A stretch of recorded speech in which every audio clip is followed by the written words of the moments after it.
Today is May 15th, 2008. We're meeting today with Mr. Ray Wells at his home in Greeley, Colorado.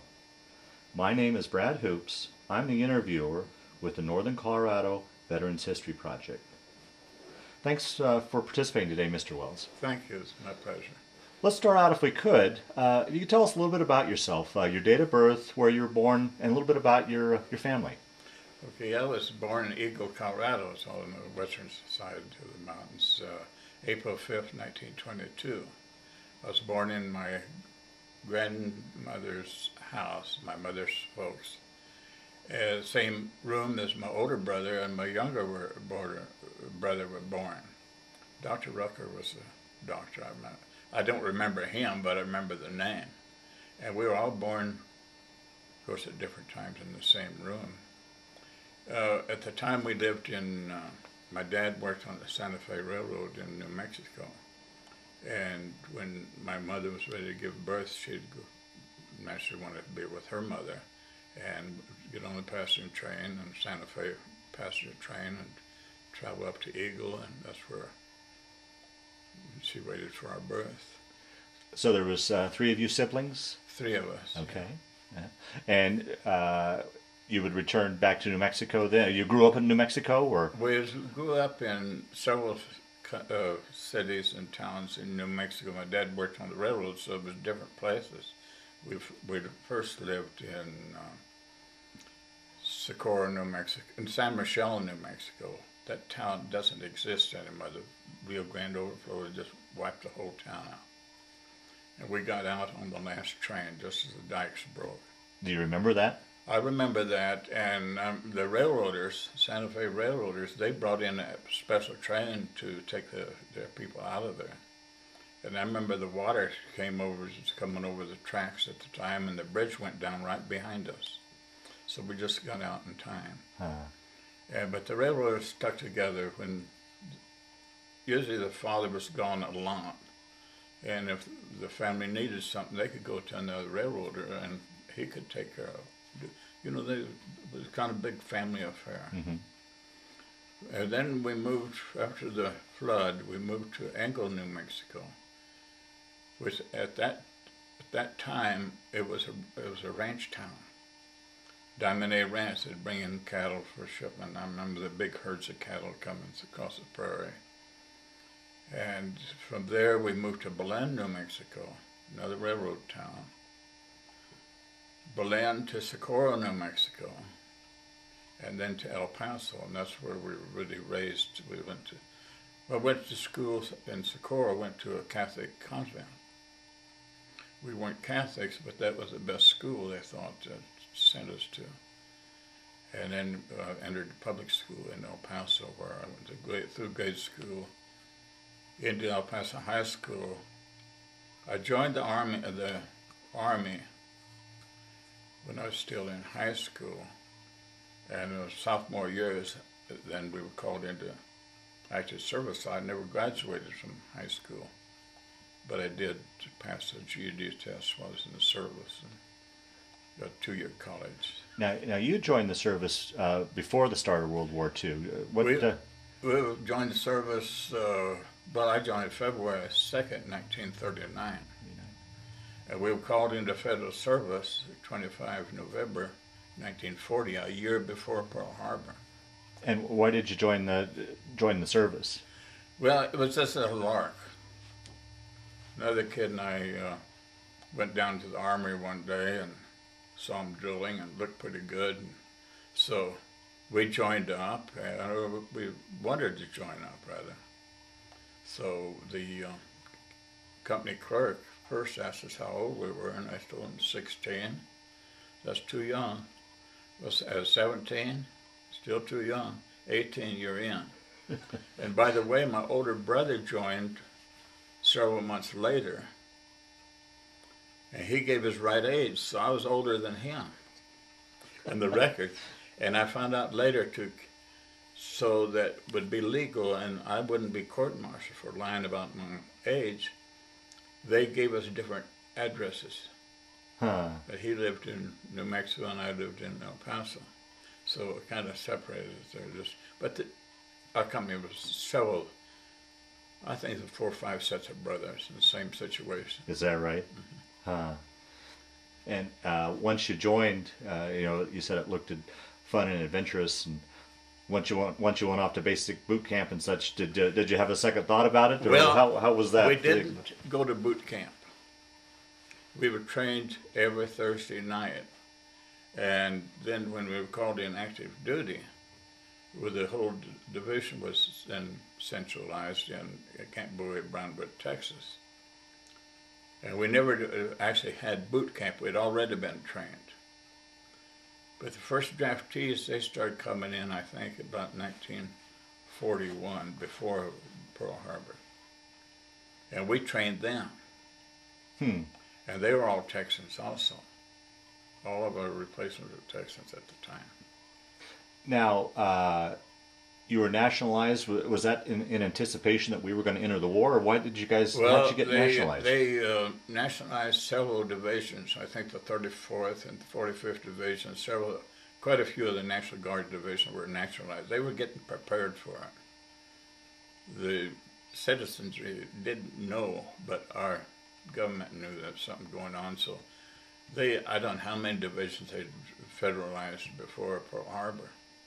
So they were ready. Being in the Army, did you have a sense? I mean, you were kind of caught between the leaders and the general public. Did you have a sense that we were? We didn't think about that. Okay. We didn't think about. We knew a war was going on, but it was clear across the ocean, countries we'd never even heard of, and so we didn't think about the war at the time. By the way, at Pearl Harbor Day, I was on KP. It was Sunday afternoon, and we had a radio on in the mess hall, and that's the first I heard about Pearl Harbor. We still didn't know where Pearl Harbor was at the time, but we soon learned. So anyway, that's first, and our division was ready. Just a few days later, one whole regiment shipped out to the West Coast. It was the 144th. At that time, it was a square division, 4 regiments. So when that regiment shipped out, then it became a triangular division, 3 regiments, 3 fighting regiments. Okay. And now, at this time, up to this point, though, you'd spent your entire time there in Texas, or had you guys? we were in Texas in 1940. Went to maneuvers in Louisiana in 1941, again in the summer of 42, and then moved to Camp Blanding, Florida, the whole division by truck. That was quite an adventure too. You can talk a little bit about that? Yeah, we traveled through the southern states, Alabama. I remember stopping in Forest, Alabama, a little town, and they let us go to town. Met some of the people. But we were living in our backs of 2.5-ton trucks.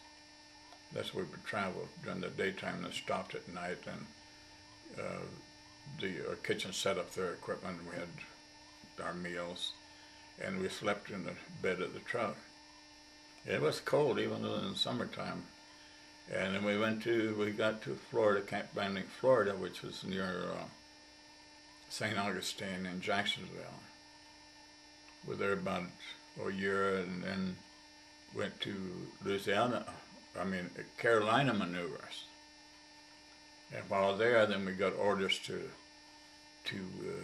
go to Camp Edwards, Massachusetts, where we got our winter training and trained amphibious training on Martha's Vineyard, and that was quite an adventure too.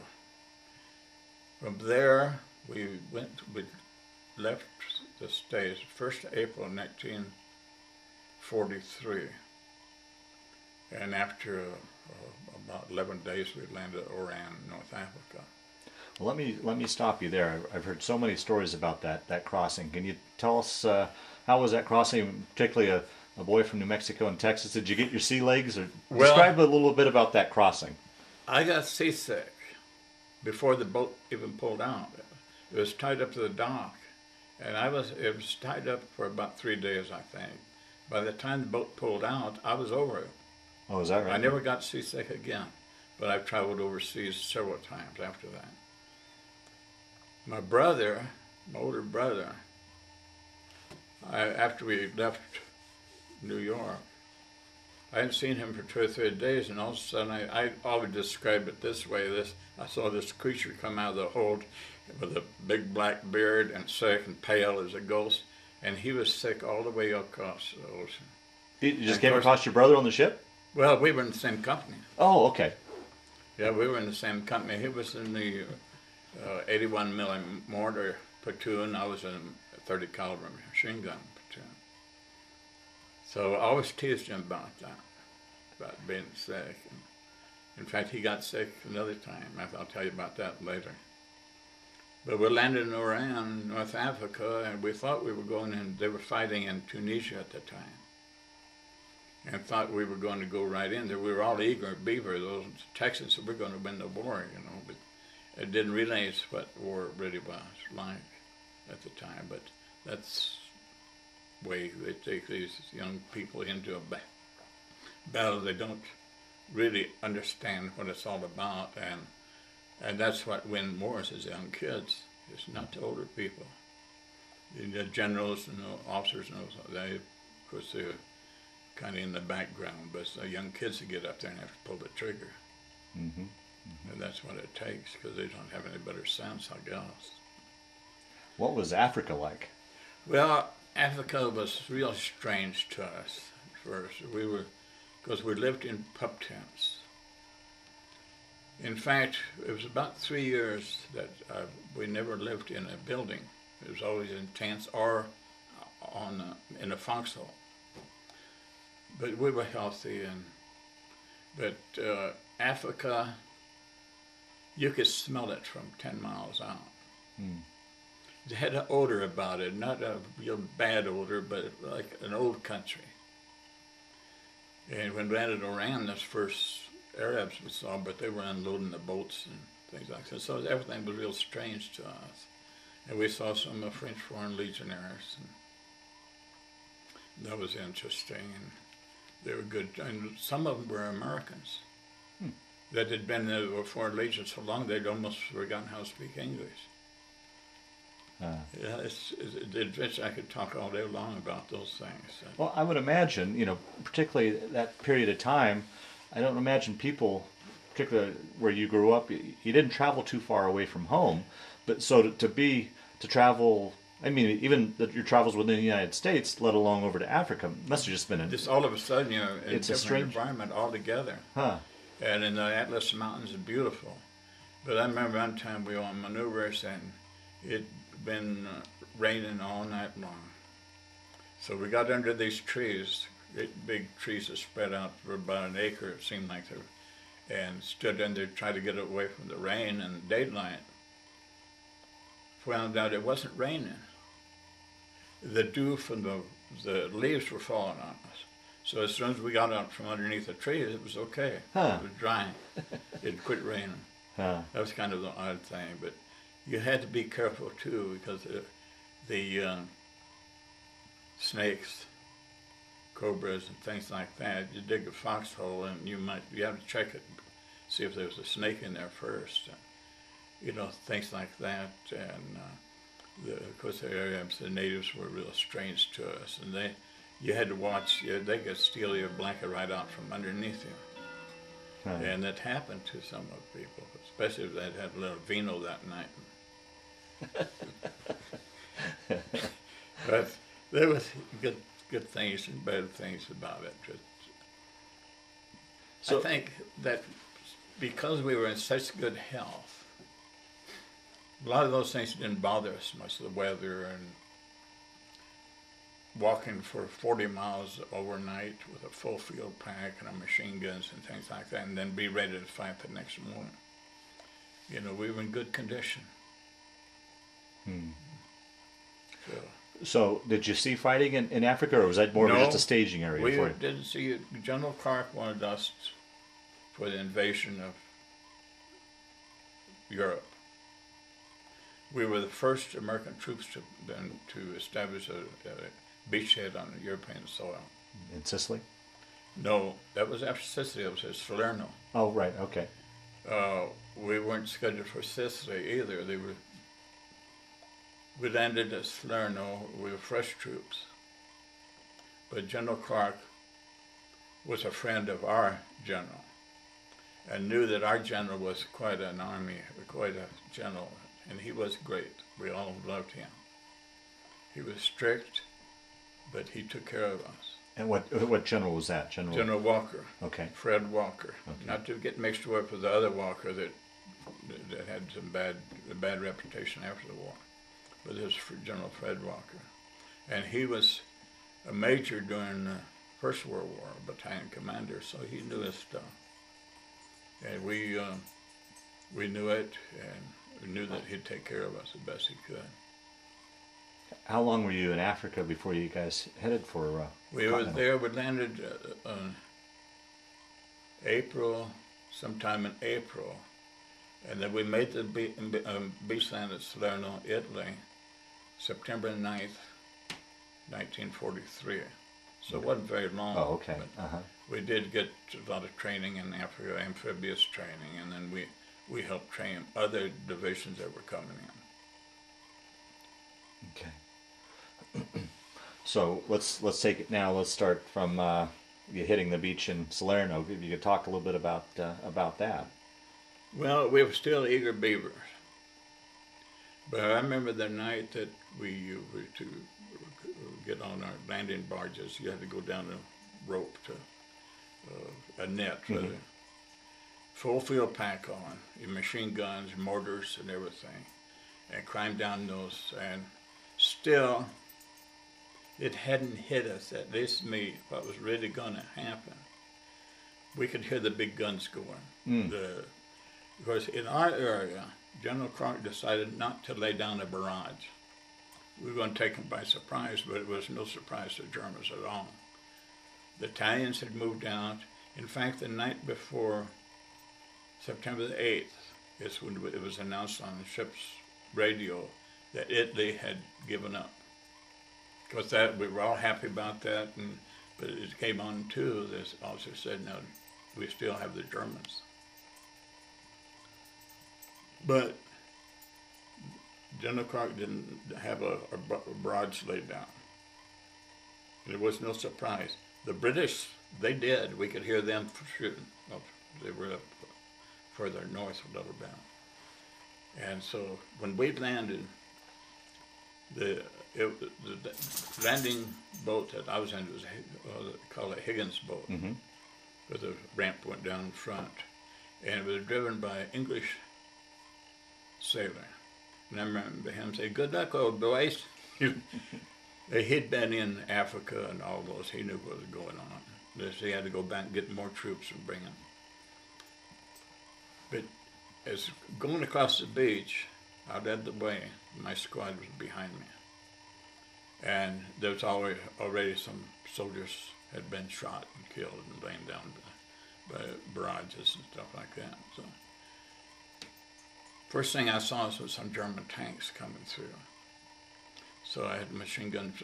What the machine gun would do is just kind of make noise on it. But we shot at them anyway, draw their attention. And of course, other troops were all up and then down there too. And we would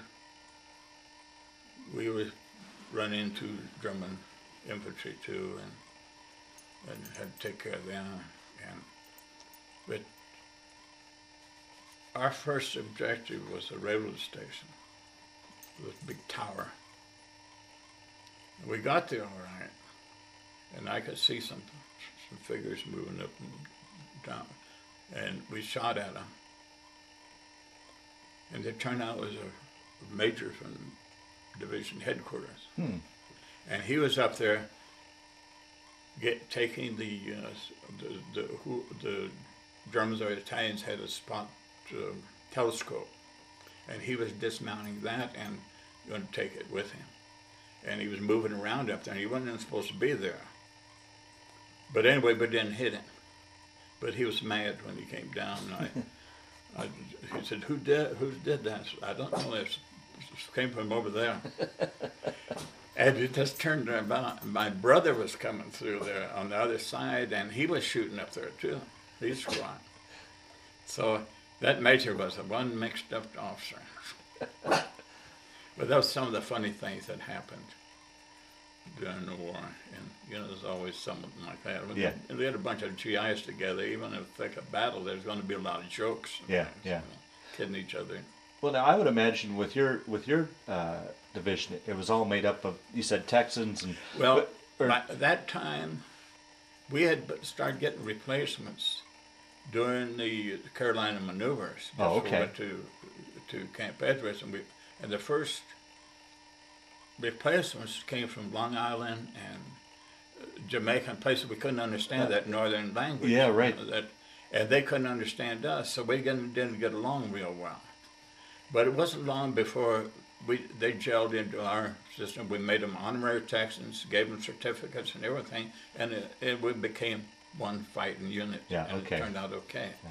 Were you still, at this point, still together with your buddy that you had enlisted with, or? In my squad, during one attack, I had 3 boys, I call them boys, they were actually young men, that had gone to high school with me. Huh. I had my number 1 machine gunner, number 2 machine gunner, and a weapons carrier that I'd gone to high school with and grew up with. We lived in the same neighborhood. So that was National Guard units. Okay. They were all from the same town to begin with. Yeah, right. By the time we got overseas, a lot of those had been shipped out to form other divisions. Oh, okay. So brothers had been split up. They split a bunch of brothers up because of the Sullivan brothers that were, but they kept, like my brother and I together in the same. We weren't together, but and a couple of sets of twins. They didn't break the twins up. Okay. So until the attack across the Repeater River, there was still quite a few Texans left. After the Repeater River, there was just very few left. Is that right? Yeah. But we had battles before the Repeater River. One was Altabilla. That's where I got the Silver Stars, some other things that you've got here, and recommended for the big medal. Repeater River, San Pietro was a really tough battle. The 142nd, that was the regiment of my division. They were on Mount Lungo on our left attacking. And the 143rd was another regiment of the division. They're attacking over this mountain. And we had made a frontal attack. The battalion of our regiment made a frontal attack in the daytime. No place to hide, so I lost all of the men in my squad got wounded. None were killed. And I was the only one left. Were you wounded were you wounded as well? Not at that time, I was wounded later on. Okay. But I somehow I wasn't. And I got up to the town. And on the way, I'd run into a few snipers. But that's... You were solo at this time? Or? I was solo. The rifle company, my machine gun was attached to a rifle company, and I was trying to catch up with them. And apparently I got off a little bit. They went one way and I went another. I ended up by myself. And finally, somehow I made contact with the battalion commander, Colonel Melton Landry. We became really good friends after that. It was an officer enlistment. It was buddy-buddy. In fact, he visited us here at this house several times. Is that right? He died. He spent a lot of time with us, and we with him. But he got orders to withdraw the battalion, and I stayed. I volunteered to stay and offer cover fire. By that time, I got a air-cooled machine gun. I was using that, and that's why he recommended me for this medal. After San Pietro, in fact, the night, Christmas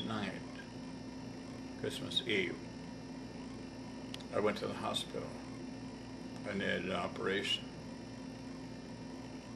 And so while I was in the hospital, they pulled the troops back for a rest. And then they pulled up to the Rapido River and attacked across the Rapido River and got slaughtered. That's when my brother was wounded and captured. One of the drivers, Jeep drivers from the company, came to the hospital and told me about that. So I told him, well, you drive up to the tent flap, the front of the tent. We was all in a tent hospital. At 12 o'clock noon tomorrow, the next day, and park, and I'll be out there. So at 12, about 15 minutes at 12, I started putting on my uniform. And all the patients were looking at me, you know, they knew I wasn't supposed to be leaving, I was still bandaged up. So I walked out the front, there was the Jeep, I got in and we took off and went by the MP station, him waving at us to stop, and we just kept on going. And I went back to the company, who we were at the Rapido River, what was left of them. And I was a platoon sergeant by that time. I was in command of the platoon. And battalion headquarters called me up. They were in a house behind us, not far from the line, and wanted me to report to the battalion commander.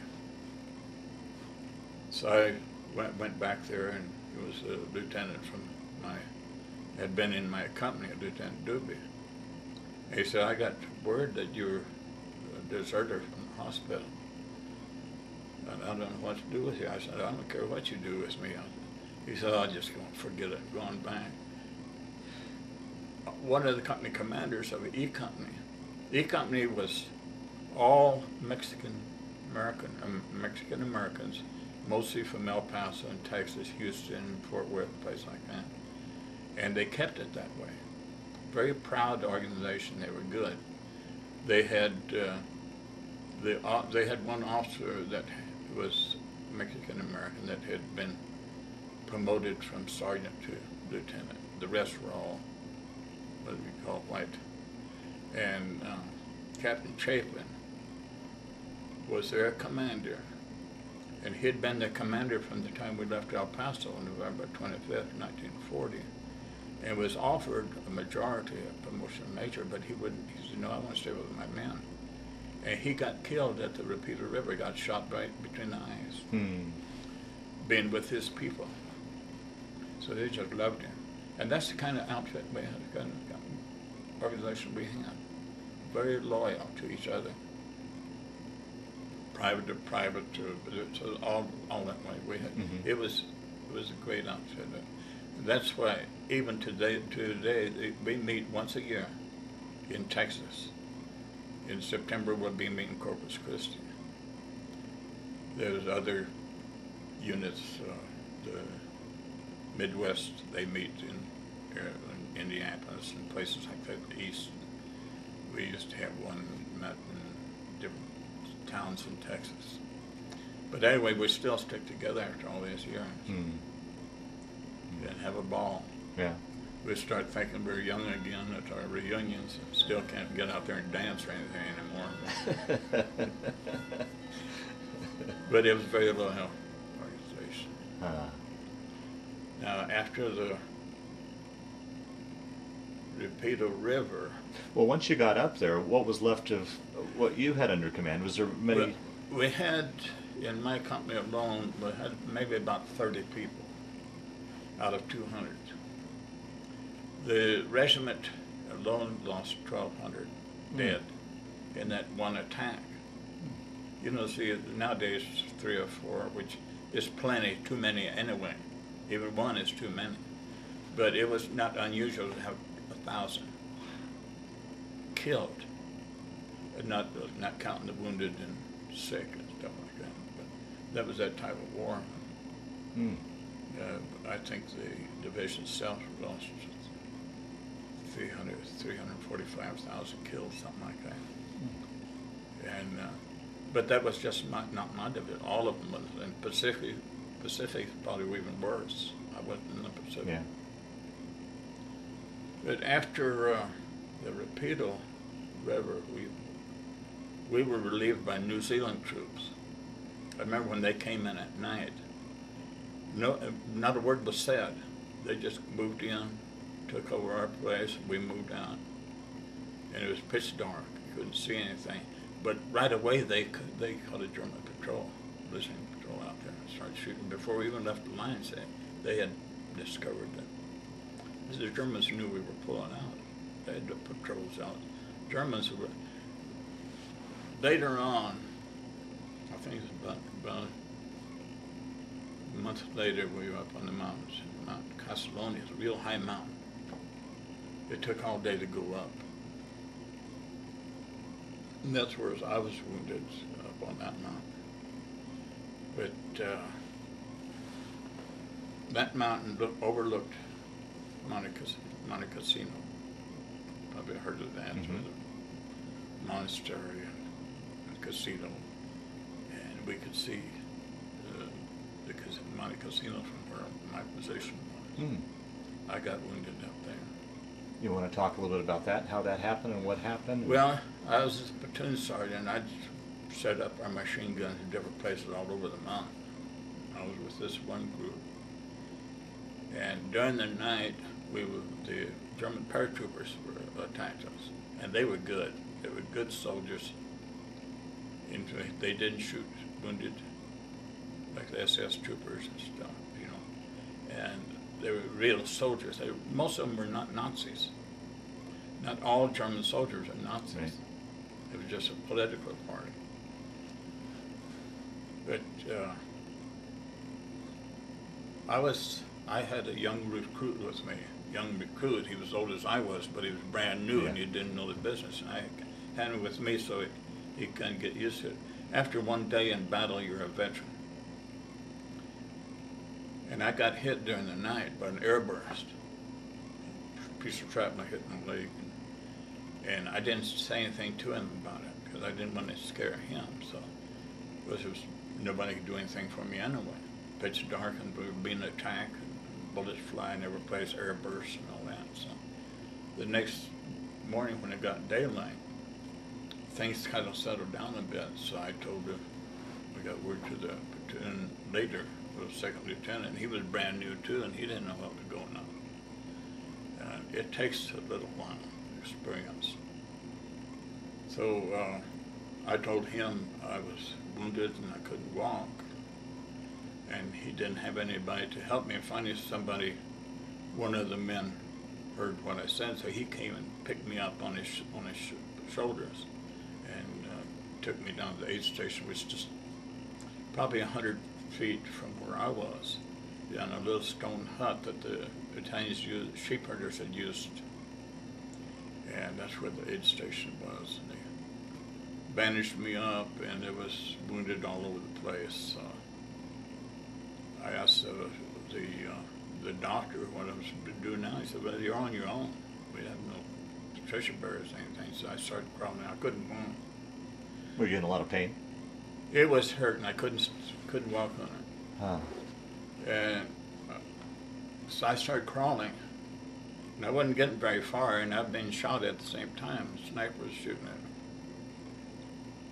me. And 2 stretcher bearers had been up and down that mountain. I mean, it was a tall mountain. It took hours to get down, take somebody down. They came up the hill with their stretcher, and they stood there and looked at me, unfolded the stretcher, and said, "Well, crawl on." So that's the way I got down off the mountain. But it took a long time. About 8 hours to get me off that mountain. Is that right? Poor guys had been up and down that mountain 2 or 3 times, all day and all night. But that's the kind of dedication we had. And down at the bottom of the battalion aid station, where they kind of bandaged me, gave me another shot of morphine. By that time, I was pretty high, and I was feeling pretty good. And every time we stopped, they'd give me a shot of morphine. I could have been a dope addict if I'd kept this up, but it was, I don't think it was real strong. But it did make you kind of relax and have a rosy glow. got to the division aid station, and they did their administration, and that night they put me on an ambulance and took me back to the field hospital. There I was about 4 months in that hospital. Really? Yeah. Huh.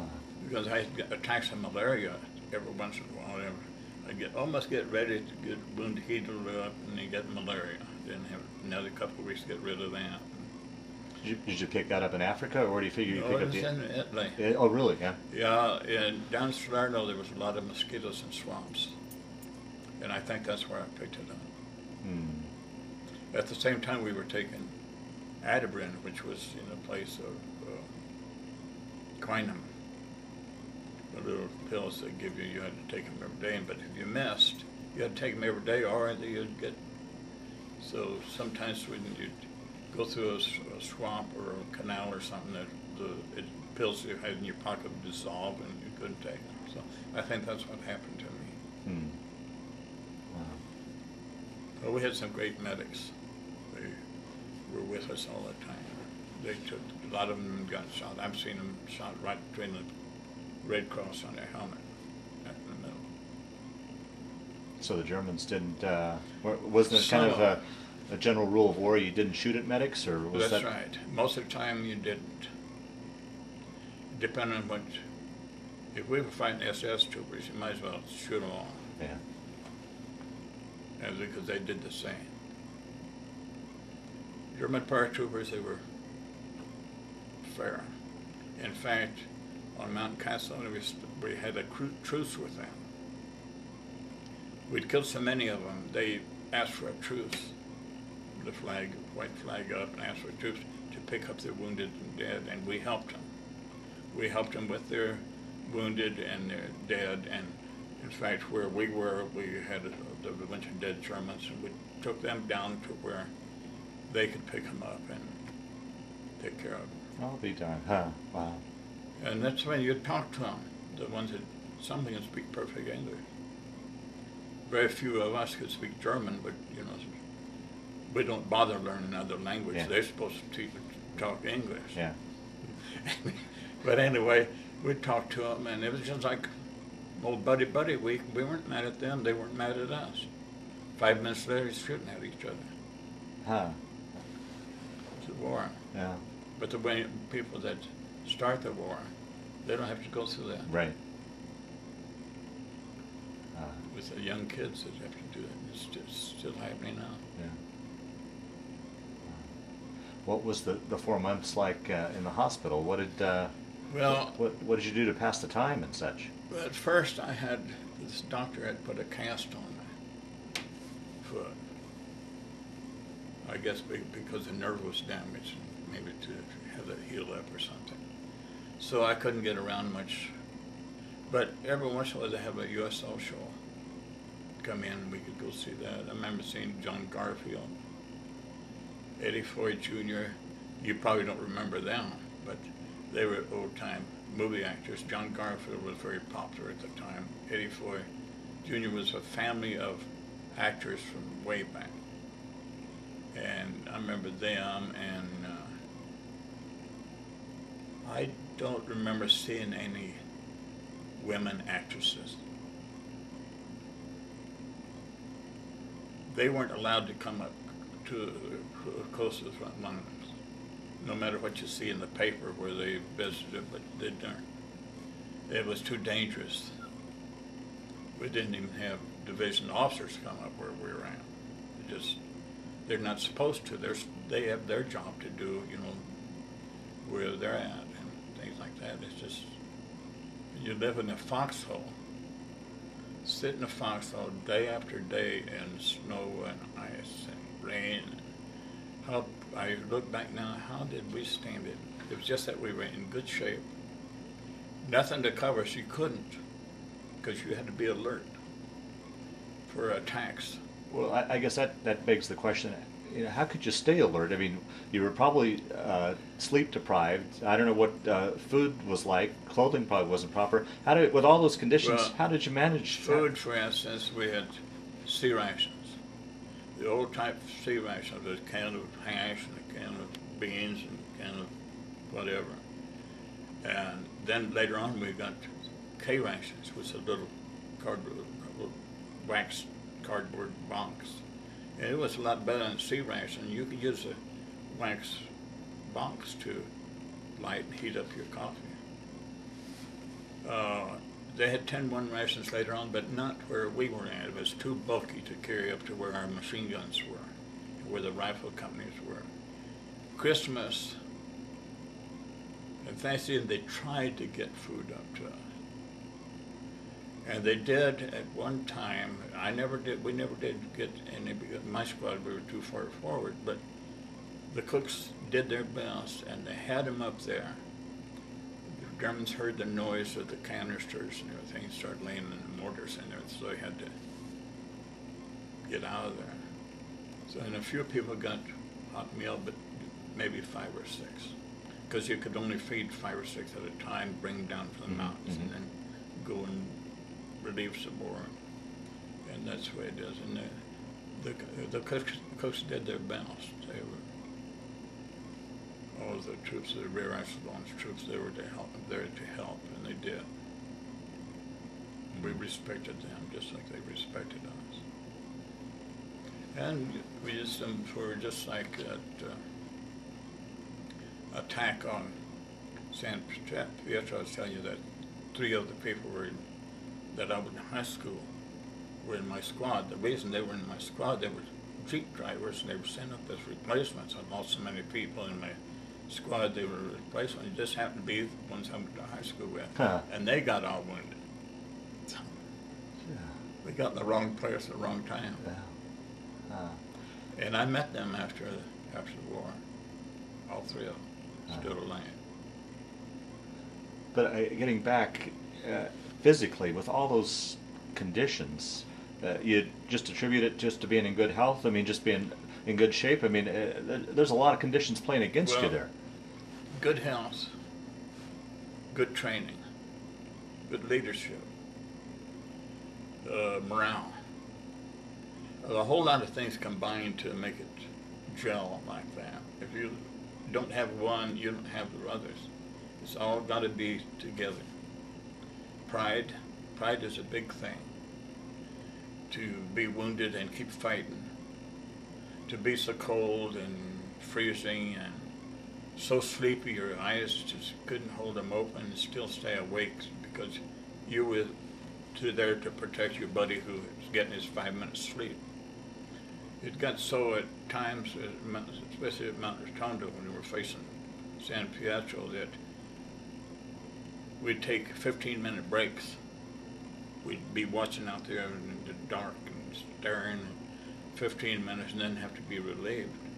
And you'd sleep for 15 minutes. You just close your eyes and you were gone.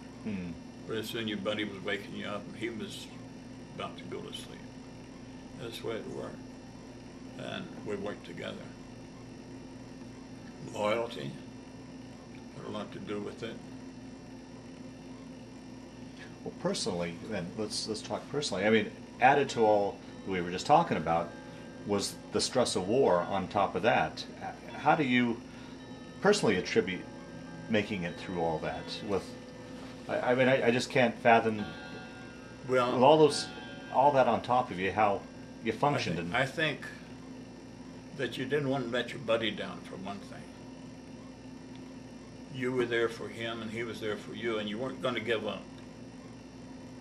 And that's the only thing it wasn't because of loyalty to the country. You didn't even think about that. It was the people you're with and the enemy ahead of you and what you were had to do and your job. And it's hard to explain, just the feeling that you have for people, combat soldiers among each other. Yeah. It's even more so than brother to brother.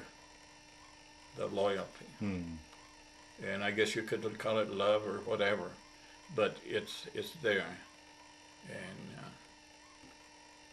you'd die for him. And you knew that he'd do the same for you, that you could depend on him. Yeah. And you didn't want to let him down. Yeah. And he didn't want to let you down. I think that's the only way I can explain it. It happens. Can you talk a little bit about the feelings you'd have for us that we'll never imagine what it's like to be in the thick of war, the feelings you would have knowing you were going into battle, and then once in the battle, what was going through your mind once in battle? Especially if you had to go back to the same position you had just left. Like at Mount Batonda, we were relieved by Italian soldiers. Because when the Germans found out the Italians were there, they just went right through them. So we had to go back to the same place and take the same area over again. That was rough. I remember going up the road and these Italian soldiers laying alongside of the road, all tired and everything. It wasn't their fault. They just didn't have the leadership that we had. I think that amounted to it. And we cursed them and everything else, and we shouldn't have done it, but we did. And we were just so frustrated about going back and having to take this. If it was a different town or something like that, it'd been different. So that's what, let's cut it off. So that was the rough part, to go back and take the same area over again. If it was a new attack, a different area, then it's something new. I guess you could call it that. It's something new. It wasn't the same old thing again. And it was just a terrible feeling to be away from the front lines for even a couple of weeks and then go back and know what was going to happen. Mm. Now, when we first went to battle in Salerno, we didn't know what was going to happen. Right. We didn't have any idea that when we walked through the town in Altavilla, that there was a mountain village at night, and saw those little children.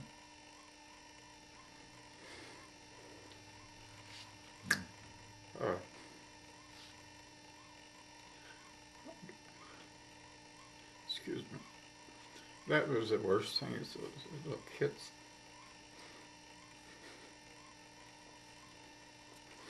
But I don't know, I guess I just let my feelings out, let people know.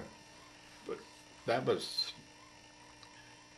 it was so bad. It was bad enough seeing youngs and your buddies, but innocent.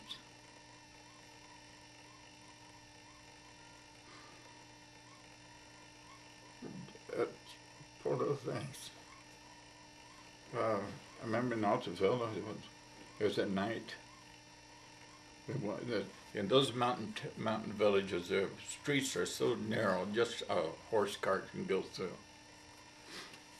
And that was scary, and walls clear high, 3 or 4 stories high. When they build those mountain villages, one house right on top of the other. And you could see, even though you were trying to be quiet, you could hear the footfalls. And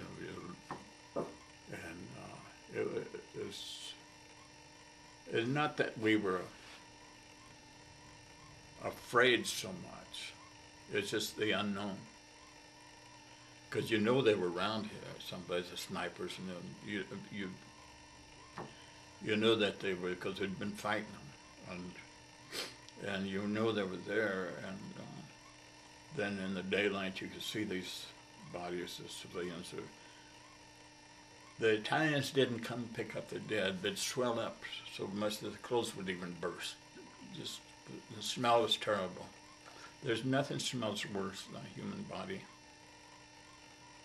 You can tell the difference between a cow out there dead and swollen up, or a horse, which there was plenty of them. Poor things, they had no place to go. They're shelling, and were penned up in a pasture or something. I felt sorry for them too. And but just the unknown, I think, is the most frightening thing.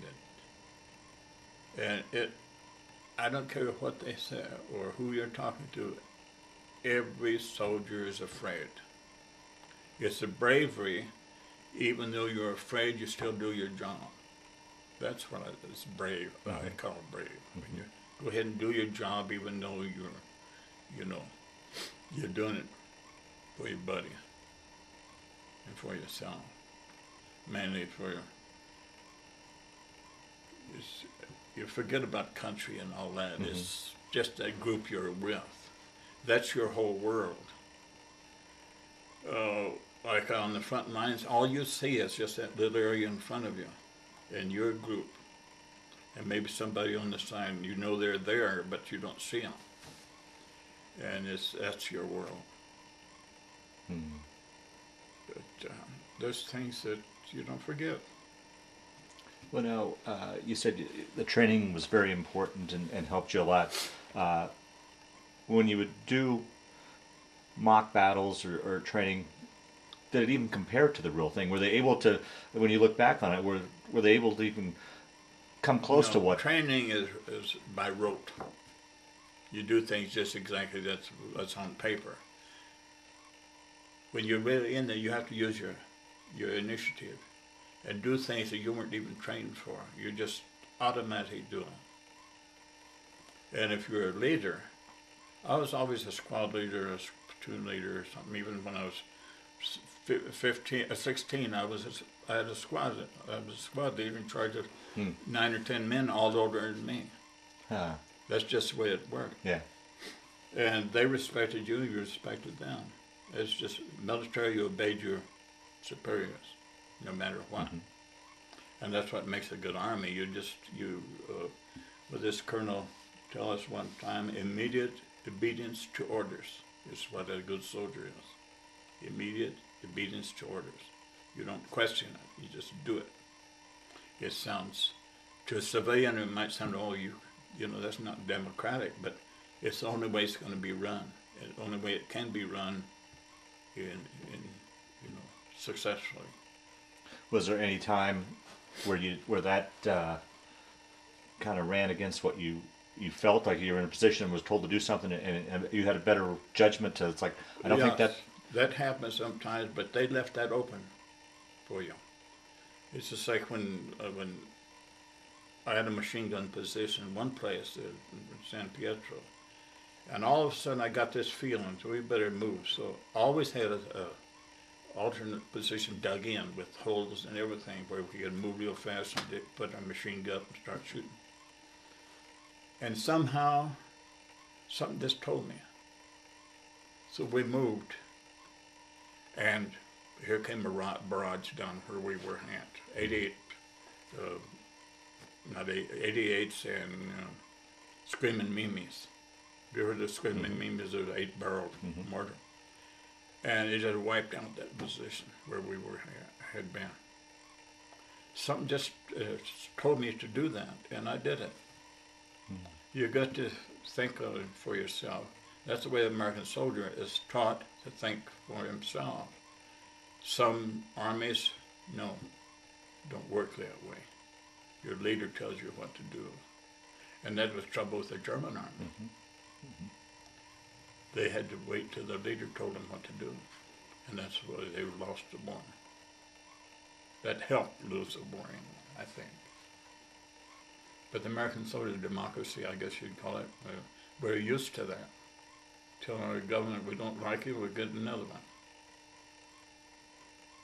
Did you, I think it had a rare incident where you were actually interacting with the Germans, but did you have any animosity towards the Germans during the war or after the war, or what were your thoughts? No, some I did, depending on what you were fighting.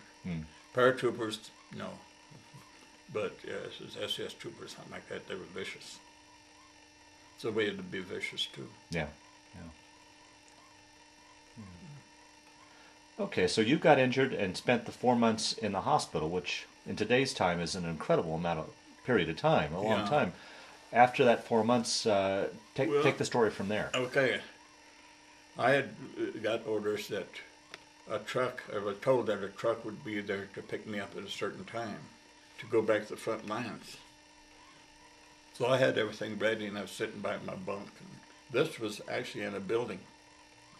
The hospital had been built by Mussolini, great big building. And here came this nurse running down the big corridor.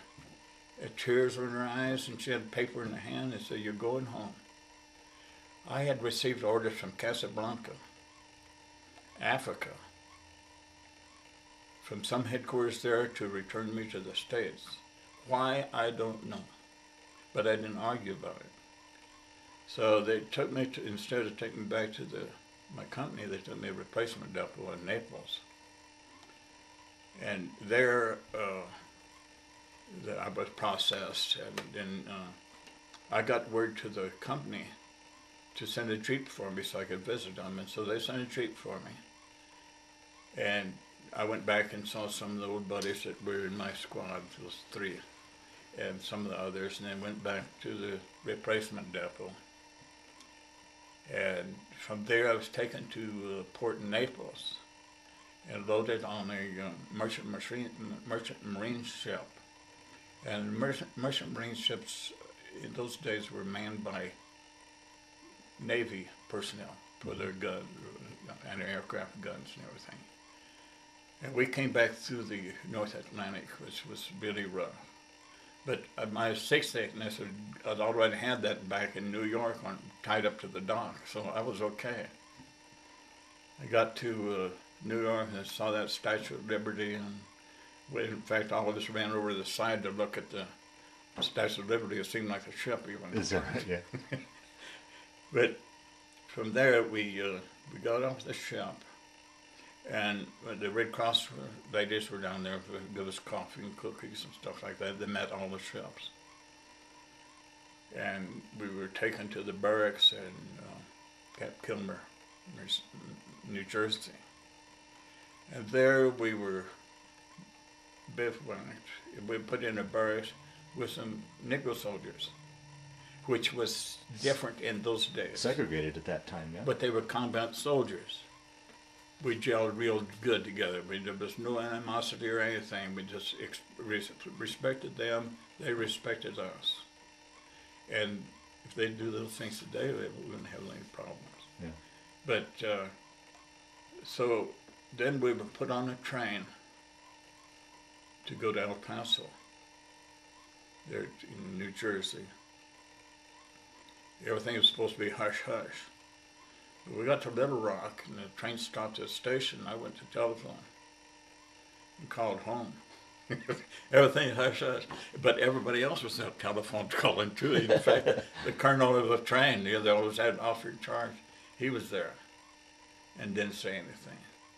So we got to this train to the Union Station in El Paso, and my mother was there and some friends, and she'd got a hold. In fact, on the boat coming back, I met the brother, the older brother of my #1 machine gunner.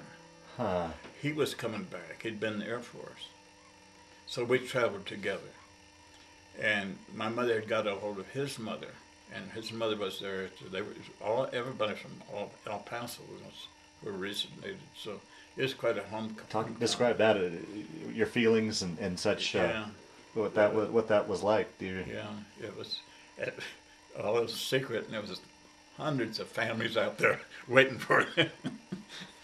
But then I was taken to Fort Bliss, Texas, right outside of El Paso, and processed for a 21-day delay en route. And after that, during the delay en route, I got attack of malaria. Again. Huh. So I had to report to William Beaumont Hospital. It was near Fort Bliss. And I was there, it must have been over a month, 6 weeks probably. And it happened that the sergeant major of the hospital had worked on the railroad with my dad. So every time I needed a 3-day pass, I could go see him, and he could give me a 3-day pass every 3 days. So I really worked it. And my dad and my mother had come to the hospital to see me, and finally I got my orders for Fort Sam Houston, San Antonio. And I got there, and they had me again AWOL, because I was supposed to. The hospital hadn't told them that I was in the hospital, so I had to get that straightened out. And I was okay, it was just a matter of paperwork. And so at that time, a colonel at Fort Sam Houston had been a regimental commander. So I went to, by that time I'd been in the service long enough that I knew where to go see to get these things done. So I went to see him and told him who I was, and he said, "What can I do for you?" I said, "Well, I'd like to be signed right here in Fort Sam." He said, what kind of job you want?" I said, "Well, how about making barracks chief?" That was a job where replacements would come in and you assign them to from overseas. You assign to the get their medical and all that kind, and then transfer them on to their organizations. And so he did. That was a pretty good job. Then all of a sudden I got orders for Hot Springs, Arkansas, and I said, "Oh boy, what am I got into now?" But they assigned Arlington Hotel, great big hotel, and that's where I lived in the Majestic Hotel, and assigned to Arlington for duty as a floor sergeant. Infantry people coming in from overseas, and that's where they would come for a rest and their medical and a 2 weeks break. And it was great. When they'd come in, some of them, they couldn't believe it. They ate in the same dining hall as this big hotel where all the guests paid millions of dollars to stay in before the war, and same chefs and everything. And so I was there about a year, I guess, maybe about a year, and then transferred again to Fort Bliss, Texas, where I got my discharge. I was out of the service about 2 years. Lived in California and Arkansas, Missouri. I couldn't settle down. I'd get a job and maybe just walk off with the job. Do you attribute that to the war experience, or it was just the war? Is that right? I just couldn't settle down. So one day I was visiting my folks in Las Cruces, New Mexico. I walked by the recruiting station. I walked in, signed up, and when I walked on the military base, I was home. Is that right? I felt so good and safe among my own kind. That's what I call it, among my own kind, because I was actually raised in the military. And from then on, I was there at my first station at Biggs Field, and being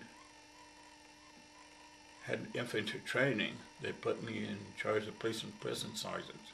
Now you enlisted in the Air Force, correct? Yeah. In the second stage. Air Force at Biggs Field. Before we jump into that career, let's wrap up your war experience. Okay. I wanted to ask you, while overseas, how easy was it? Were you communicating back home with your folks? Were you able to get letters back and forth? And the email was very slow. Maybe it took 6 weeks to get a letter home, or news from your folks. At least 6. And I always felt this way, that we knew how we were doing. Our mother and father and brothers and sisters and all that back home didn't know. And that was going to be the next question. I felt that they were suffering more than us. When you got back and in discussions with your parents, and probably your mother in particular, did she ever talk about what she was going through, particularly having two sons over in harm's 3? One, you said, got captured. I mean, did she ever talk what she was going through? Yes. Well, I knew what she was going through. And she was always the kind that protected us. So she didn't let her feelings out too much. But I have letters from her that is all darling boys and things like that. You know. She was very devoted to us 3 boys. That was her whole life. Sure. My dad worked on the railroad, and he was too, but he was gone all the time. Right. In fact, when the telegram got home that my brother was missing in action, it arrived in the morning. In those days, they delivered the telegram right to your home, and she lived on a farm about 3 miles out of Las Cruces. And they delivered it to her and knew she was by herself. That afternoon, another telegram came in. Same day that I was wounded in action. Mm. So they knew they'd already delivered one, and she was by herself. So they went to our priest. and he went out with the telegram, with the messenger, and that helped her son. But you can imagine what they had to go through, sure. Not knowing, and of course, some of the letters I wrote to her, I tried to tell her that he was okay, but I didn't know. I didn't know he was okay. Yeah. But that we couldn't find the body, so I figured he was captured.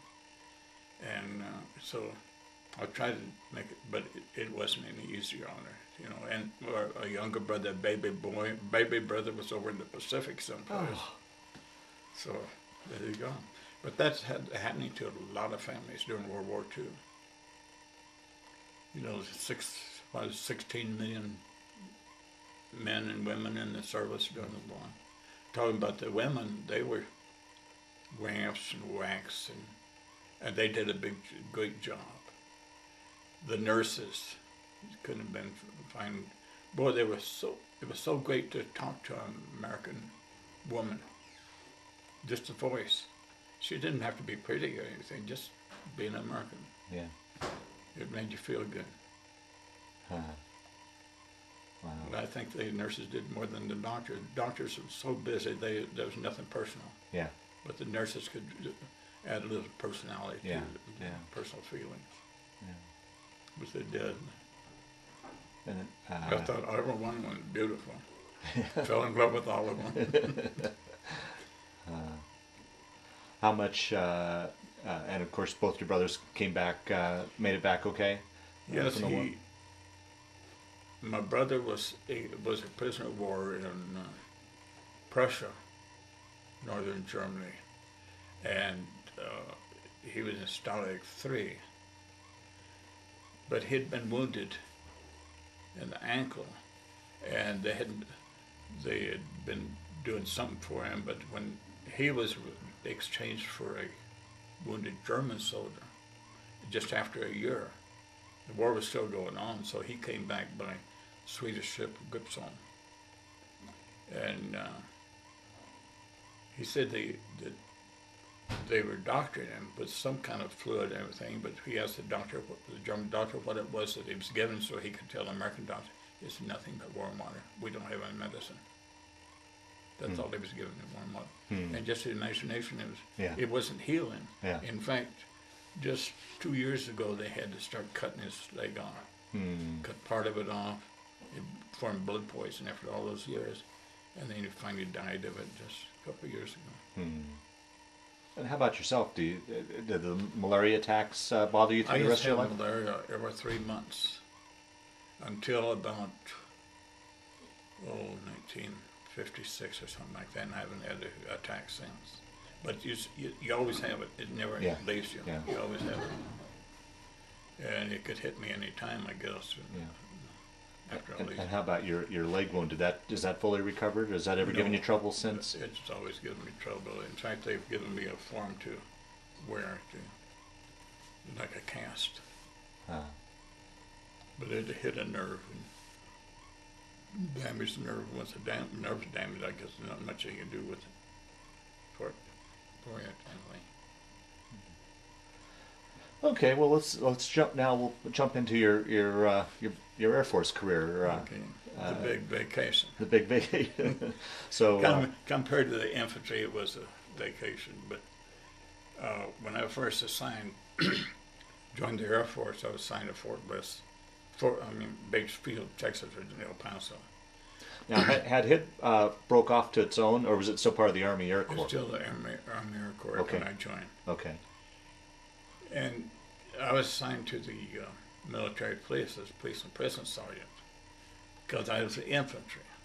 I was supposed to know all about that kind of stuff. Be mean to the prisoners and all that stuff. And they never had it so good. So, and the provost sergeant was a captain, and it was an Army captain. And he told me, so it's your baby, you take care of it. So I had a guardhouse. And usually we had maybe 20, 25 prisoners and prison chasers. And the first thing I did is make a bunch of them trustees.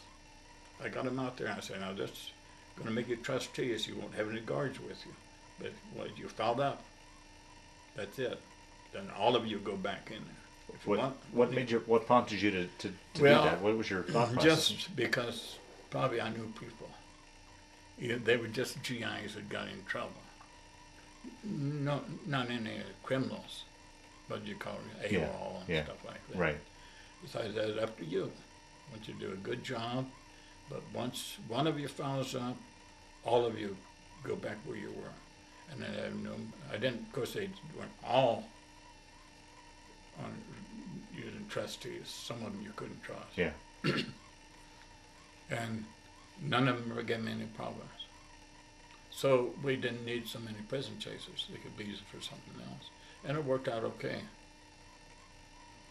At night, because they were all locked up, and I got them magazines, things like that, so they could read. Before they had nothing. It was just bare, nothing. And but I didn't have any trouble with them. I was there.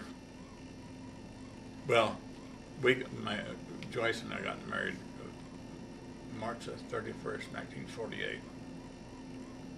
She was just 18. Pretty thing. And I couldn't help it.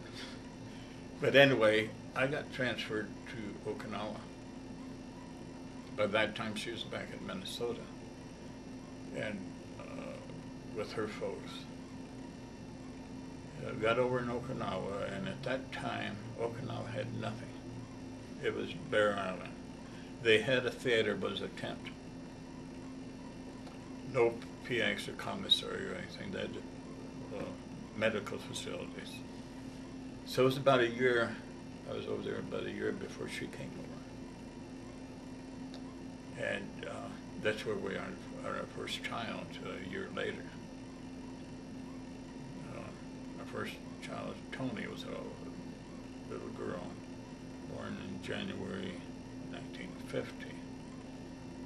When she was 6 weeks old, the war started in Korea, so I was shipped over to Korea. And that was a sad thing when I took him down to the port and put him on the boat to send him back to the States, waved goodbye to him. And when that ship pulled out, I knew I was headed for Korea. Being in the Air Force, I wasn't going to go into combat like it was in the Second World War, but since I had some experience, the wing commander made me his bodyguard. So we were first in.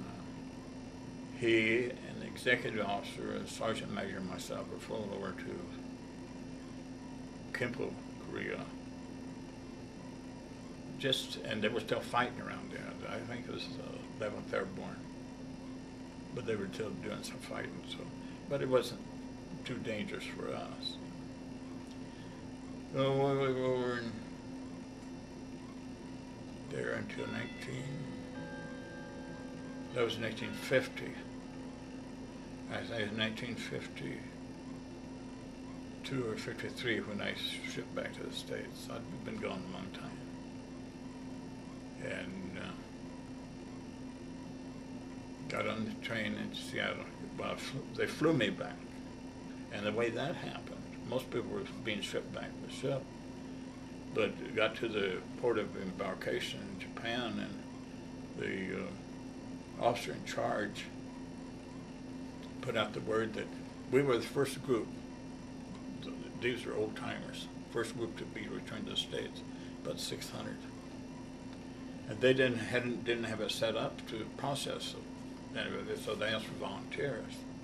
And I'd been in administrative and records and stuff like that, so I was one of them volunteer, and he told us that although people would help him, he'd fly us out first.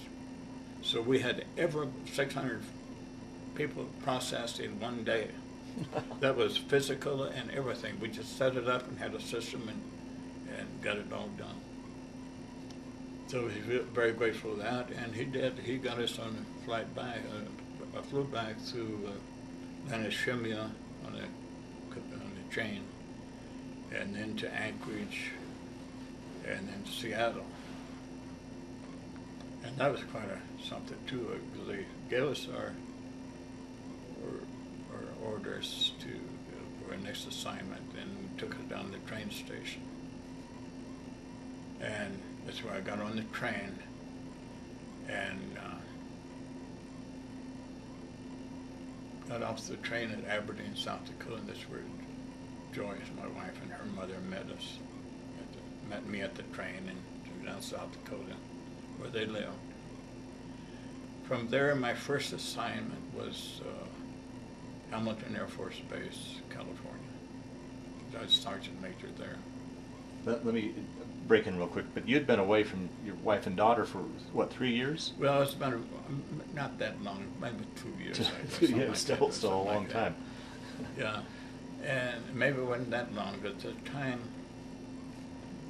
it's been a long time ago. Yeah, It's hard to remember everything. But anyway, it was quite a homecoming. The first assignment after that, first on the way to California, we drove down to Arizona to be with my dad. He worked still working on a Santa Fe train, railroad in New Mexico, at Bayard, New Mexico, near Silver City. Then to California, where I was stationed at where was it? Hamilton Air Force Base. Been so many of them, I forget. And we're again sergeant major. And there, I was called down one time and told that they had a Bronze Star for me. It was from World War II. It was funny they called up with me. That's quite a deal in the Air Force, anybody with a Bronze Star. You know. So, very common in the infantry. But we lived on the base, and a little story about that. Next door to us was this master sergeant, and he was married to a Japanese girl from Japan. Had been stationed with her, married her with him, and they had a little baby. But he started going to town and Chinatown gambling. We didn't know him that well, but one time she met my wife out at where they're hanging clothes outside, and told her that they didn't have any food in the house for the little baby. He had taken all her things and hawked them and gambled and lost all that money. And there was no food in the house, even for the baby, so we moved her over to our house. It was the next apartment. And I reported this to the base commander, the base chaplain, and that we had it all fixed up, that when he showed up, that husband showed up, that Joyce would call me. So she called me, he'd showed up for more money or something. I called the military police, the base chaplain, and everybody, and we all gathered at the thing. Poor guy he didn't know what was going on. But he was not allowed to be with his wife. We were still taking care of her. And she wanted to go back to Japan. So I think it was the base chaplain finally got a hold of the Catholic Women Association in San Francisco.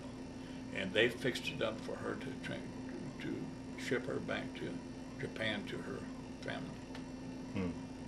He had the nerve to come to me and ask me to loan him some money. Because you know what I told him. And they shipped him out to someplace in Michigan or someplace like that. But that's one of the things that happened while I was at Hamilton Field.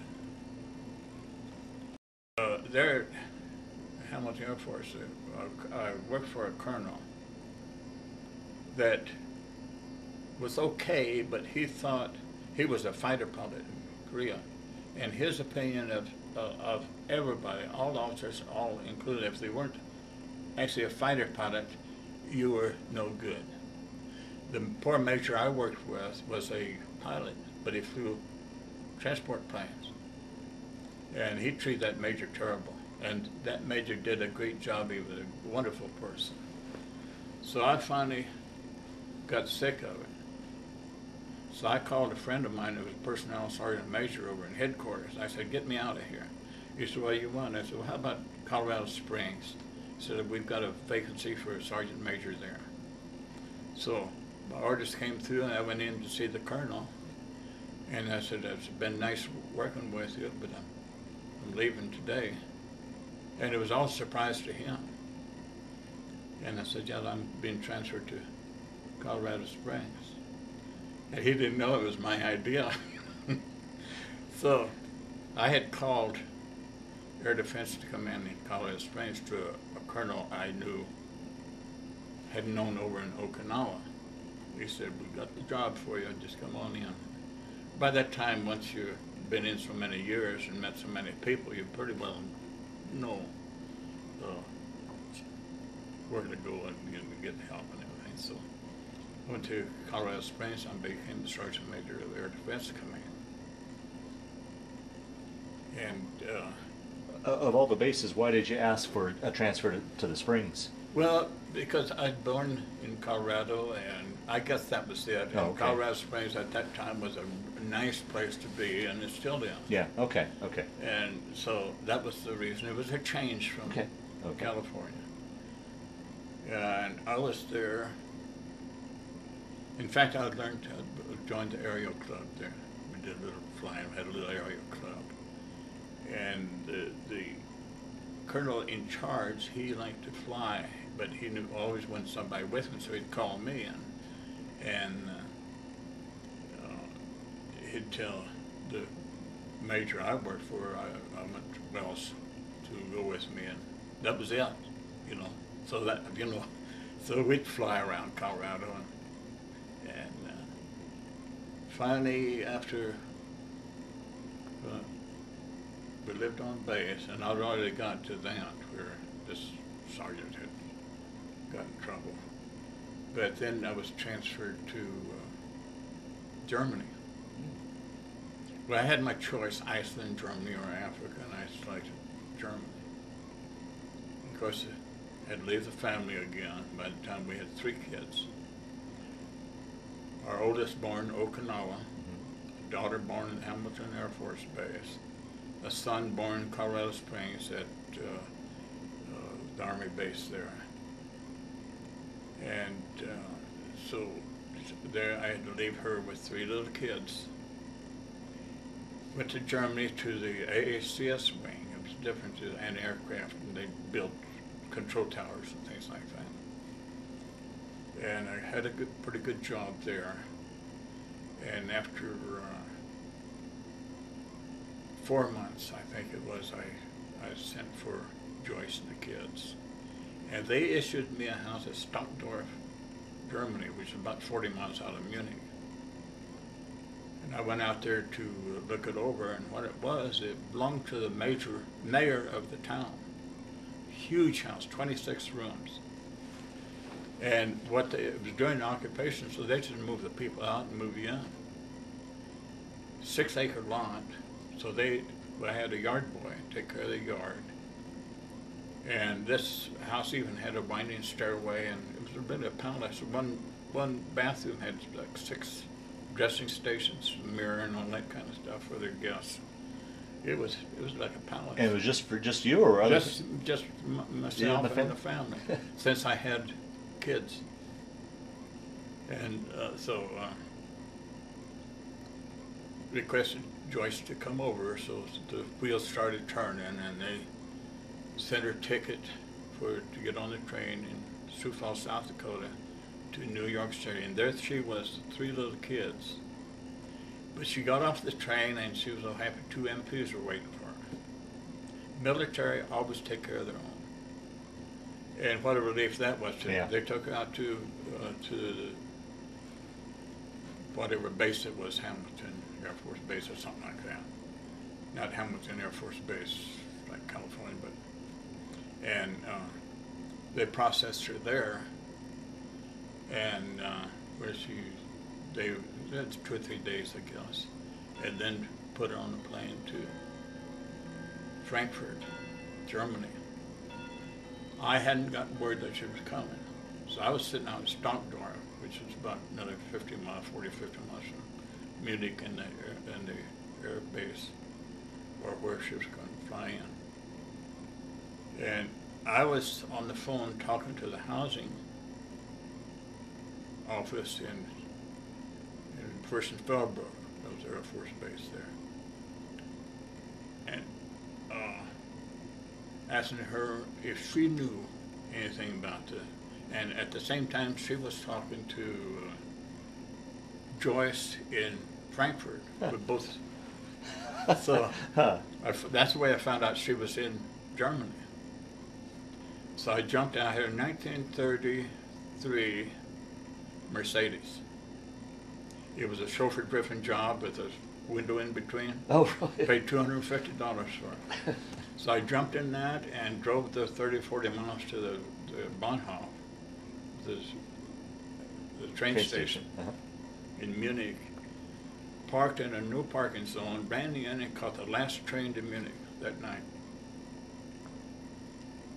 And got to the station, found out where this hotel was. It wasn't too far from the station, and I walked in and found out what room she was in and knocked on the door. And that was something. Oh, she was so relieved, you know, in a foreign country, three little kids, no German money, right. not knowing what to do the next day. So the next morning we had breakfast. This was a military-run GI hotel. And then went over to the Bahnhof and caught the train that took us right to Munich. Got off the train, the car was still sitting there. Same place, no parking zone, but it's military GI license.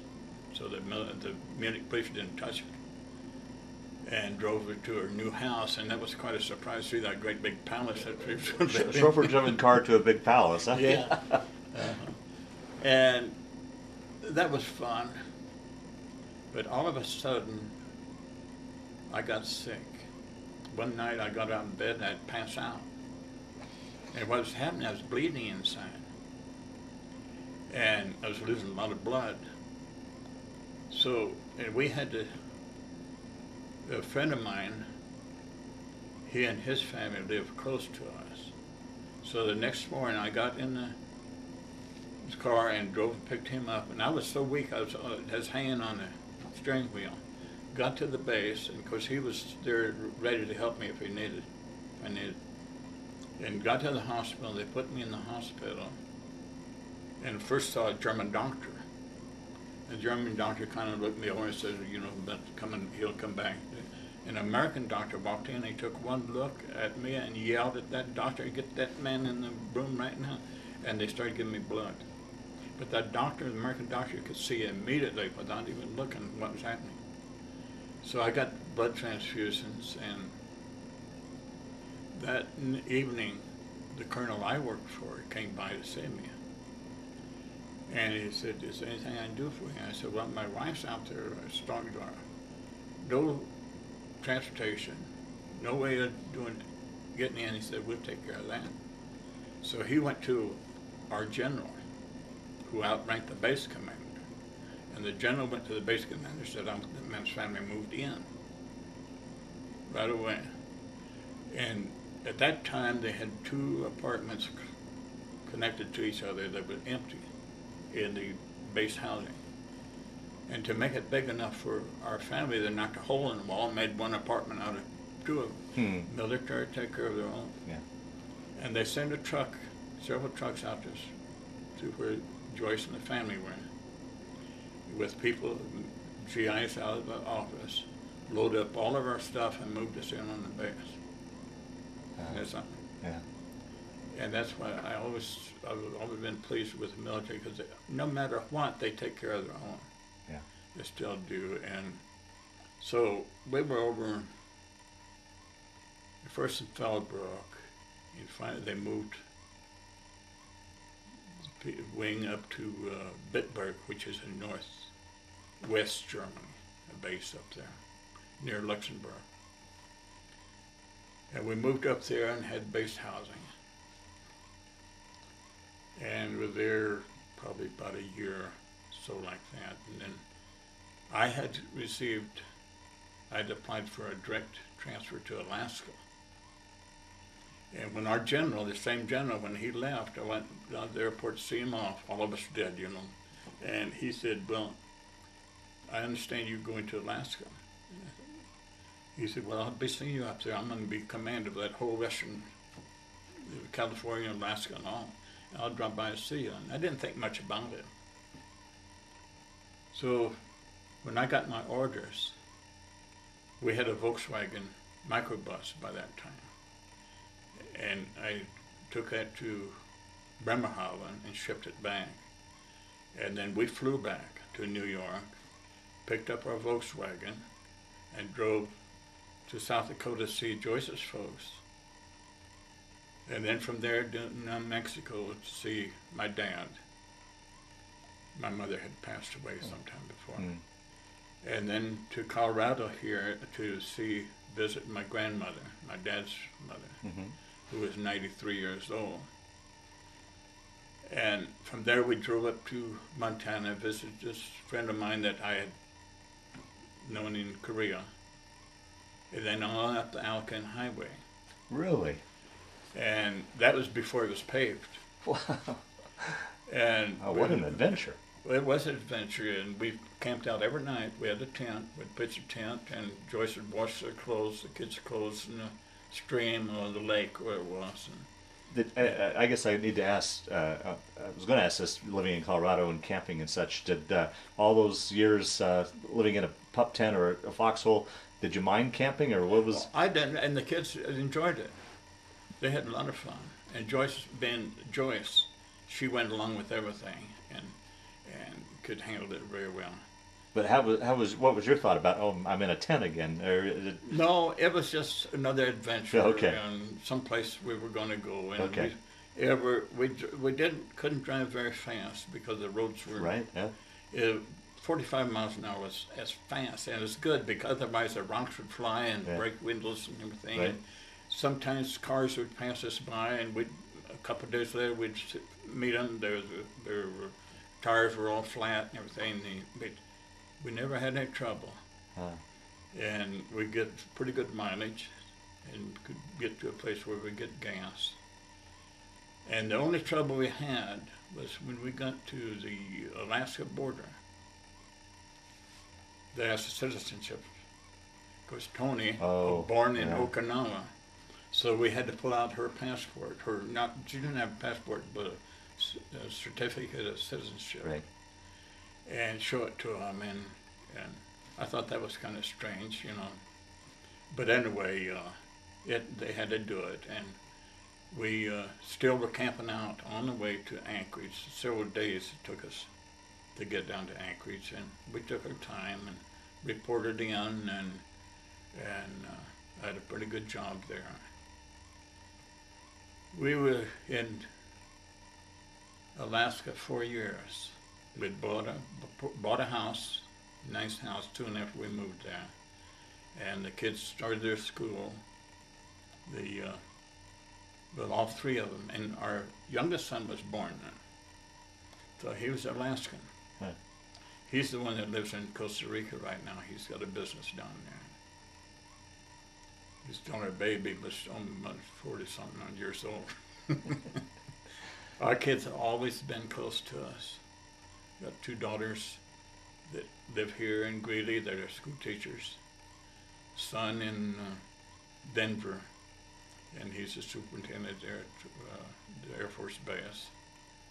And then our son down in Costa Rica.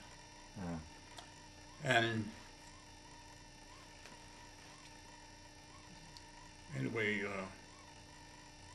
I received my discharge. I retired from the service after 22 years of service. I'm still involved with my old outfit a lot. Every year we go on reunions. It's always in Texas. That's where we were from. And we're still close together. I was the state assistant for the VFW in Alaska all the time we were there, and I was involved in VFW, American Legion, the whole works, DAV for years. And when I got here, I decided no more. Spend more time with the family. But the only thing I do now, I am on the honor guard for veterans' funerals. Okay. I'm on call for that all the time. We do have getting more of that all the time. Now it's a lot of World War II and Korean veterans are getting of age. Mm-hmm. Now, did you have after your discharge and your retirement from the Air Force, did you have a civilian career, or did you go into full retirement? I took the examination, and I got a job at the U.S. Mint in Denver. First as the coin counter. Everybody starts there. And then I decided to be a guard, so I transferred to Guard Force. And from there, they selected me as transportation officer. I retired from there after 20 years as a head of the cash division. I was in charge of all the shipments of money, the gold. After the money was minted, then I was responsible for that, and the final shipment to the Federal Reserve Bank. So it worked out pretty good with a 2-year high school. Yeah, yeah. How was your transition from military life to civilian life easier the second time? Oh, yes. Yeah. Yes, because Air Force is so much different. Well, Army is so much different than infantry. Other Army units. Yeah. It's a different world altogether. And then the Air Force is much different than that. So Air Force is more relaxed, I think.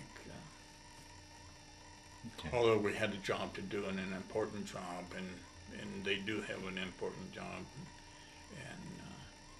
I wasn't in the fighter part of it, but what job I did was usually a sergeant major job, something like that.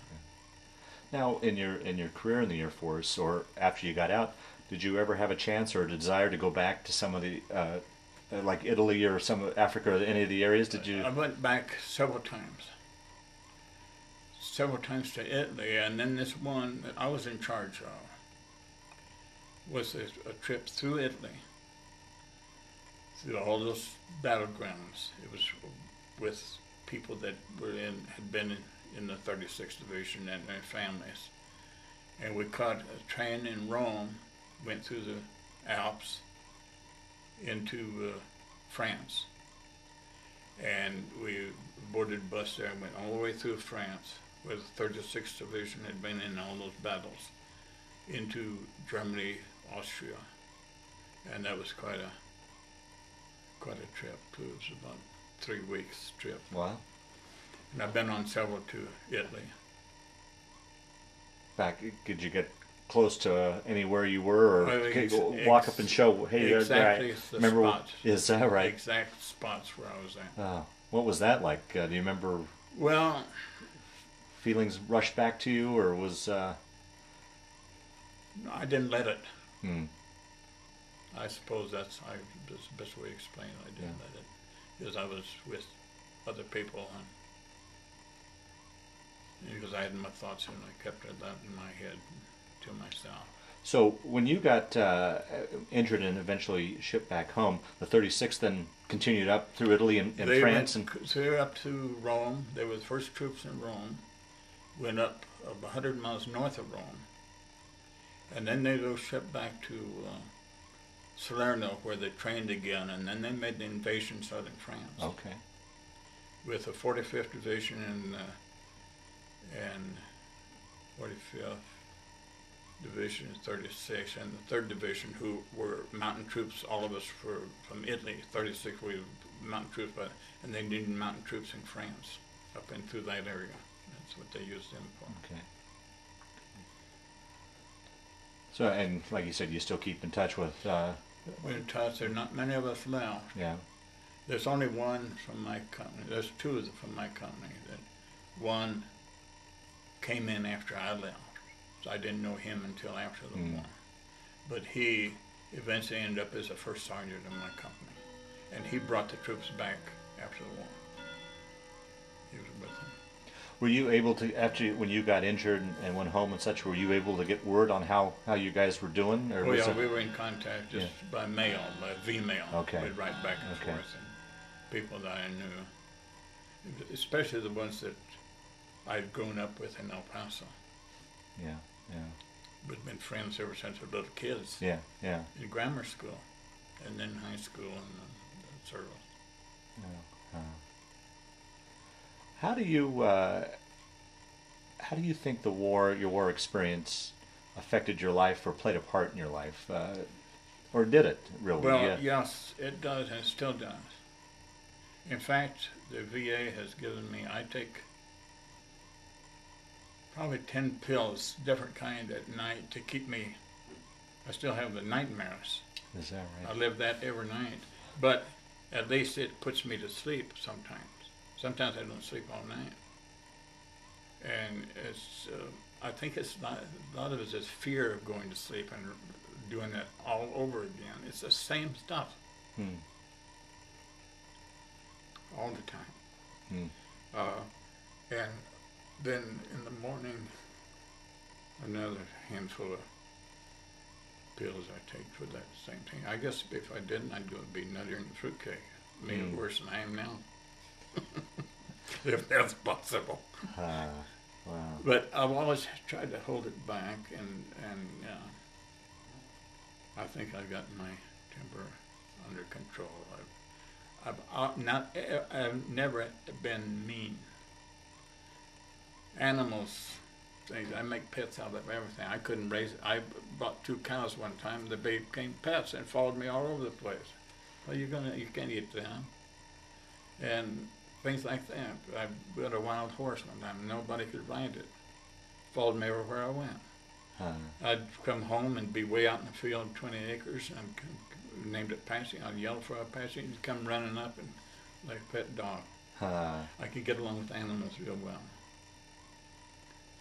One time in South Dakota, we were going by to see our folks, and I saw this little fox that was tied up underneath the car, and I said, that's fox. And I went over, and it came out to me and smelled my hand. And the guy said, that's funny, we just captured that fox. It needed help. It wanted something. And just my way I did that, I think, I don't know, I'm going to help it. Yeah. I would have let it loose if I could have. But I've always gotten along with them, and I'm always, because our kids, we've never had any problems with them.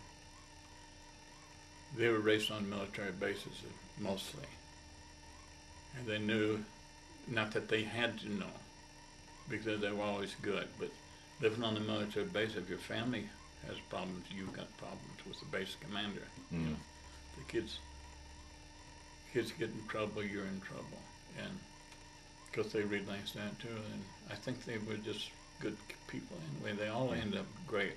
Yeah. No problems. I give Joyce credit for most of that, because I was gone a lot.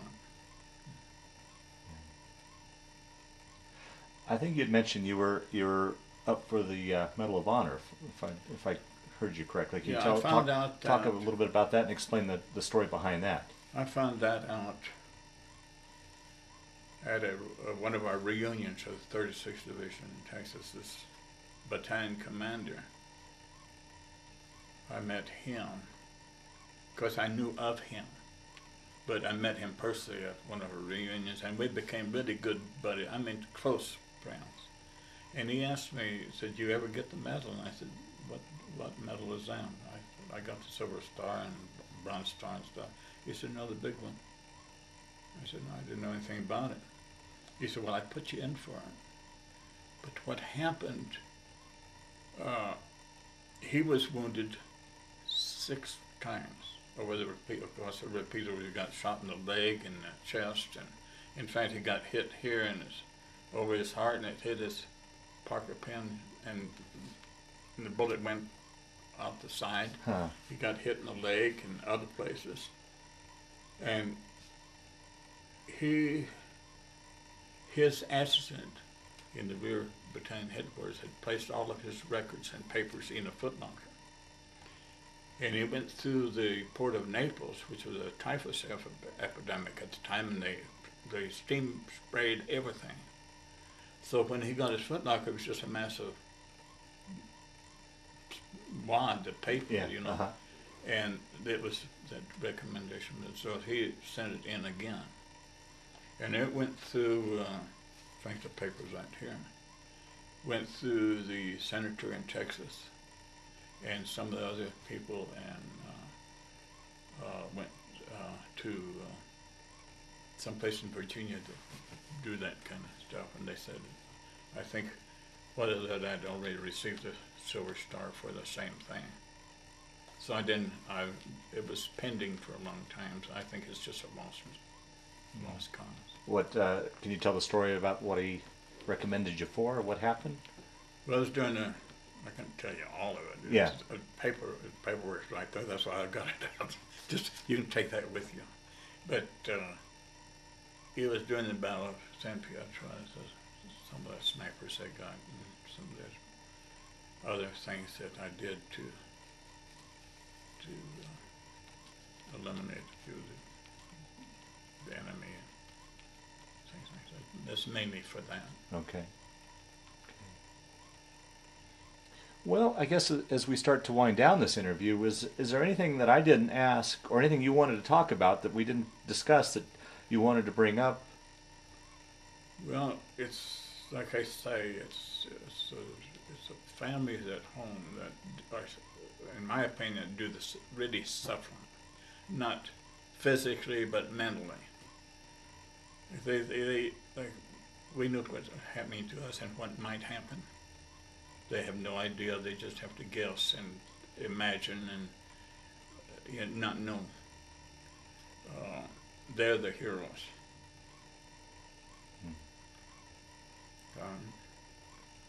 But my military time was, I don't regret it. Some I do, but mainly that was my life. It was good to me. It was good to my family, and we were patriotic and not ashamed of it. We'll get out and wave the flag. Well, unless there's anything, closing comment you'd like to make to this? Well, I appreciate what you're doing. Well, aside from that. Well, no, it's important that history be remembered as it really is, not where you read it in books, because it's not all there. Right. You know, or even American history, that whoever writes a book, they decide what's in it, and a lot of it's left over. They're Right. not in there, just like presidents that we had before Washington. You read about that? There was 5 or 6 of them before that that were acting. It was on TV not long ago. And, you know, history is forgotten unless it's people like you to record it and make it a matter of record. Well, I want to thank you for participating in this program. Well, I want to thank you. More importantly, I want to thank you for your service to our country. Well, thank you, and I appreciate you taking all the trouble to do this, and it's going to be important to a lot of our people in the future. Well, this is our Army stripes on the right-hand side. This is the Air Force. All those medals, most of them up at the top is a Silver Star, from the left to the right, Bronze Star, Purple Heart. That green one is the Army Commendation Medal, and the next one is the Air Force Commendation Medal. Good Conduct Medal with 5 oak leaf clusters, and the rest are all service medals from the World War II and Korea, but the main one I consider, and most people consider even more than Medal of Honor, is the Combat Infantry Badge. Right above it sits right above the ribbons on the bottom, and the rest are some of the regimental insignias and division.